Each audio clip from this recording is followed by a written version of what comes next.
नमस्कार दोस्तों, मैं हूं ईशा और आज मैं बात करने जा रही हूं कवियत्री ललदत द्वारा लिखी गई कविता जिसका शीर्षक है वाक। तो चलिए दोस्तों शुरू से इस कविता को समझने का प्रयास करते हैं। दोस्तों, यहाँ पहले वाक्य में कवियत्री कहती है कि हे परमात्मा, मैं जिस जीवन रूपी नाव से इस संसार रूपी सागर को पार करने का प्रयास कर रही हूँ और जीवन रूपी नाव को जिस प्राण रूपी रस्सी से खींच रही हूँ वह अत्यंत कमजोर और कच्चे धागे की है। मैं इस प्राण रूपी रस्सी से जीवन रूपी नाव को अधिक दिनों तक नहीं खींच सकती। ना जाने मेरे प्रभु मेरी पुकार कब सुनेंगे और मुझे इस संसार रूपी समुद्र से पार करेंगे। यदि प्राण बचाने के लिए एकमात्र सहारा जल उपलब्ध है तो मेरे पास यह शरीर रूपी कच्चा सकोरा है जिसमें से पानी टपकता है। अपने प्रभु से मिलने के मेरे सभी प्रयास व्यर्थ हो रहे हैं। मेरे हृदय में रह रहकर तीव्र तड़प उठती है कि मैं कब अपने प्रभु से मिलूंगी। मुझे घर जाने की चाह ने घेरा हुआ है। आपसे मिलने के लिए मेरी पीड़ा दिन प्रतिदिन बढ़ती ही जा रही है। इसलिए हे परमात्मा, मुझे संसार रूपी समुद्र से पार कीजिए। दोस्तों, यहाँ दूसरे वाक्य में कवियत्री कहती है कि हे मनुष्य, तुझे भोग में लीन होकर कुछ भी प्राप्त नहीं होगा। भोग और संन्यास दोनों ही मनुष्य को राग द्वेषी बनाते हैं, जिससे परमात्मा मिलन के सारे द्वार बंद हो जाते हैं। यदि मनुष्य भोग त्याग कर सन्यासी हो जाएगा तो तंत्र साधनाएं उसे अहंकारी बना देगी, क्योंकि उसे लगेगा कि वह परमात्मा से श्रेष्ठ हो चुका है।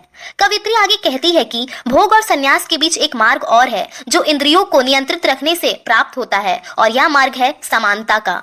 जो मनुष्य सुख और दुख दोनों ही स्थितियों में समानता का भाव रखता है, उसके लिए मुक्ति रूपी द्वार की कुंडी स्वयं ही खुल जाती है और तब उसका परमात्मा से मिलन संभव हो जाएगा। दोस्तों, यहाँ तीसरे वाक्य में कवियत्री कहती है कि जिस परमात्मा ने सामान्य रूप से मुझे संसार में भेजा है, मैं उसी ईश्वर को प्राप्त करने के लिए सरल मार्ग की अपेक्षा टेढ़े मेढ़े मार्गों को अपनाने लगी। कई तरह की तंत्र साधनाओं के सहारे सुषुम्ना नाड़ी को जागृत करके परमात्मा को प्राप्त करने के भ्रम में मैंने सारा जीवन बिता दिया, और अंत में जब संसार रूपी सागर के किनारे पर पहुंचने का समय आया तब मैंने अपनी जेब खोजी तो ईश्वर रूपी नाविक को देने के लिए मेरे पास कुछ नहीं था। दरअसल मैं भूल गई थी कि ईश्वर को दिखावा और आडंबर नहीं बल्कि भक्त की सहज भावना और उसका प्रेम चाहिए। इस अर्थ में मेरा जीवन व्यर्थ रहा, क्योंकि जीवन के अंत में ईश्वर को अर्पित करने के लिए मेरे पास कुछ भी नहीं था। दोस्तों, यहाँ चौथे वाक्य में कवियत्री के अनुसार परमात्मा प्रकृति के कण कण में बसा हुआ है।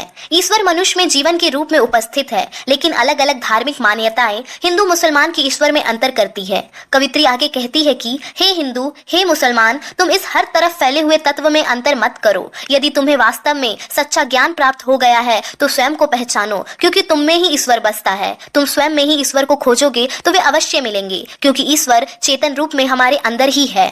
तो दोस्तों, इस वीडियो को लाइक और शेयर करके आप हमारा आत्मविश्वास बढ़ा सकते हैं, और हमारे चैनल पर पहली बार आए हैं तो चैनल को सब्सक्राइब जरूर करें। और दोस्तों, ऐसी कुछ और वीडियोस के लिए आप हमें कमेंट बॉक्स पर लिखकर जरूर बताएं। धन्यवाद।